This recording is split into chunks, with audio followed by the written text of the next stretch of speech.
This is going to be so exciting because the new component gets machining. You actually see that. We're going to run drive to show you the viewer how this manufacturing process exactly looks like. As you can see that, we're going to reduce the feed rate up to the 30% and radial engagement up to the 5% because we don't drive because of the heat segment.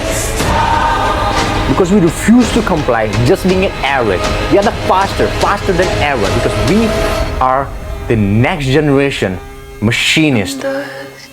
Every time when customer open the box, they actually see the beauty of component, see the quality, they look at us and they know that we hit every single specs that actually put into the dimension sheet, we're going to be able to hit. We are the dependent manufacturers.